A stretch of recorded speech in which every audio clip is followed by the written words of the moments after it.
പൂർണ്ണ ഹൃദയത്തോടെ കർത്താവിനെ സേവിച്ച് നോക്കിക്കേ. കഷ്ടങ്ങളും നഷ്ടങ്ങളും അതിന്റെ വഴിക്ക് പോക്കോട്ടെ.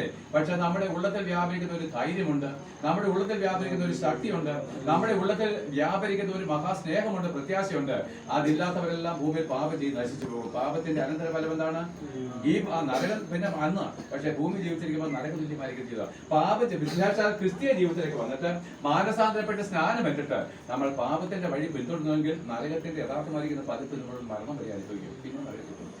എന്നാൽ യേശുക്രിസ്തുവിൽ ജീവിച്ച് പൂർണ്ണമായിട്ടൊന്ന് വിട്ടുകൊടുത്തേ പ്രിയപ്പെട്ടവരെ, അവൻ നമ്മളെ വഴി നടത്തും.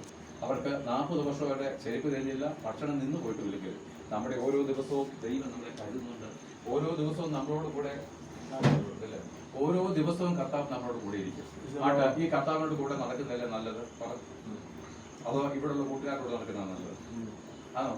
കർത്താവ് വിശ്വസ്തനാണ്. അവൻ നമ്മൾ ഒരു നാളും സിമ്പിൾ വചനം ഞാൻ പറയാം. ഒരമ്മ തന്റെ കുഞ്ഞിനെ, മോന്റെ പേര് ഞാൻ ആദ്യമായിട്ട് കാണുന്നത്, ഒരമ്മ തന്റെ കുഞ്ഞിനെ മറക്കുമോ? ഒരമ്മ താൻ പ്രസവിച്ച അല്ല, ഒരമ്മ തന്റെ കുഞ്ഞിനെ ഉപേക്ഷിക്കുമോ? ഒരമ്മ താൻ പ്രസവിച്ച മകനെ ഉപേക്ഷിക്കുമോ? ഉറപ്പാണോ? അവൾ ഉപേക്ഷിച്ചാലും ഞാൻ നിന്നെ. പിന്നെ എന്തിനാണ് നമ്മൾ ഈ ലോകത്തിന്റെ പുറകെ പോകുന്നത്? എന്തിനാണ് നമ്മൾ യേശുക്രിസ്തുവിനെ വേദനിപ്പിക്കുന്നത്? പ്രിയപ്പെട്ടവരെ, 2000 വർഷങ്ങൾക്ക് മുമ്പ് അവൻ ക്രൂസിൽ കഷ്ടമേറ്റി വരുമാനം വരുമ്പോ ജിജുവിന് വേണ്ടിയിട്ടാണോ ക്രിസ്തു മരിച്ചത്? ആണോ? ഉറപ്പാണോ? അപ്പൊ യേശുക്രിസ്തു ജിജുവിന് വേണ്ടി എന്തുമാത്രം വേദന അനുഭവിച്ചോ? യേശുക്രിസ്തു മാത്രമല്ല, പിതാവ് വേദന അനുഭവിച്ചോ? കാരണം പുത്രൻ ഇവിടെ യാഗമാക്കപ്പെടുമ്പോൾ പിതാവിന്റെ ഹൃദയത്തിൽ വേദനയില്ലേ? ആർക്ക് വേണ്ടി? നമുക്ക് വേണ്ടിയിട്ടല്ല, ജിജുവിന് വേണ്ടി.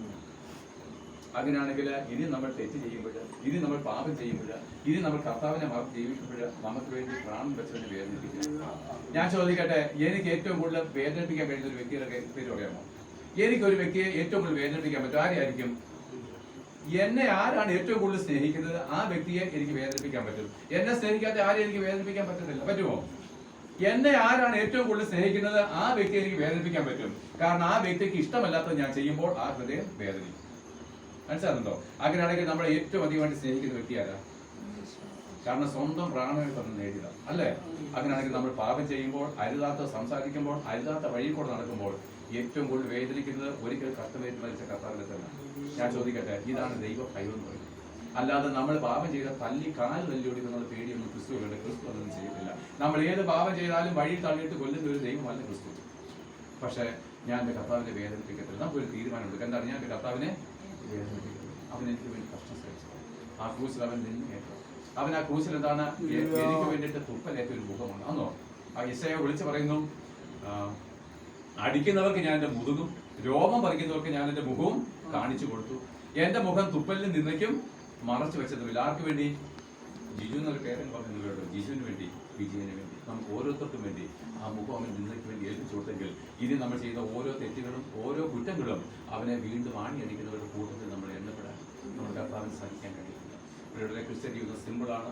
ആ കർത്താവിനെ ഒരു 2 വചനമുണ്ട്. ഒരു വചനം റോമാലേഖനം എഴുതിയിരിക്കുന്നു, കർത്താവായിരിക്കുന്ന യേശു ക്രിസ്തുവിനെ അനിത്യമായിട്ട് സ്നേഹിക്കുന്ന ഏവരോടും കൂടെ അക്ഷയമായിട്ട് സ്നേഹിക്കുന്ന ഏവരോടും കൂടെ എന്ന് വെച്ച് കഴിഞ്ഞാൽ മുമ്പ് പറഞ്ഞാൽ ഇല്ലായ്മയിലും വല്ലായ്മയിലും തകർന്ന വീട്ടിലും കടബാധ്യതയിലും രോഗത്തിലും ഭാരത്തിലും എല്ലാം നമ്മൾ ആരെ സ്നേഹിക്കണം? അങ്ങനെയുള്ളവരുടെ കൂടെ ആരിയിരിക്കും? ക്രിസ്തുവിരിക്കും. ഇനി കൊരിന്ത്യർ വചനമുണ്ട്, കർത്താവായിരിക്കുന്ന യേശു ക്രിസ്തുവിനെ സ്നേഹിക്കാത്ത ഏവനും ശപിക്കപ്പെട്ടെന്ന് പറഞ്ഞാൽ എൻ്റെ അർത്ഥം എന്ന് അറിയാമോ? ഞാൻ പറഞ്ഞു നിർത്താം. ദൈവം മനുഷ്യൻ പാപം ചെയ്തപ്പോൾ ദൈവം മനുഷ്യനെ ശപിച്ചോ? ഇല്ല. നീ നിമിത്തം ഭൂമി നാളെ തീക്കായിട്ട് പോവാം, ഭൂമി നാളെ ഇല്ലാതെ തീരുക. അന്ന് ആദമിനെ ശപിച്ചിരുന്നെങ്കിൽ നമ്മളാരും വീണ്ടെടുക്കപ്പെട്ടില്ല.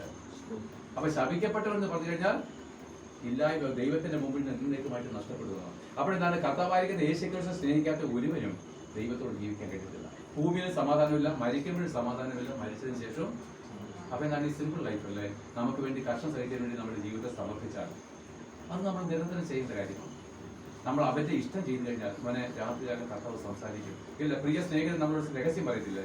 മറ്റാരെങ്കിലും പറയുമോ? അതുപോലെ നമ്മളോട് സ്വർഗത്തിലെ രഹസ്യം നമ്മൾ ആ കർത്താവിന്റെ മഹത്വം നമുക്ക് കാണിച്ചു തരും. ആ തേജരൂപിയായിരിക്കുന്ന കർത്താവിന്റെ പ്രത്യക്ഷത നമുക്ക് ദർശനത്തിൽ കാണിച്ചു തരും. എന്തൊരു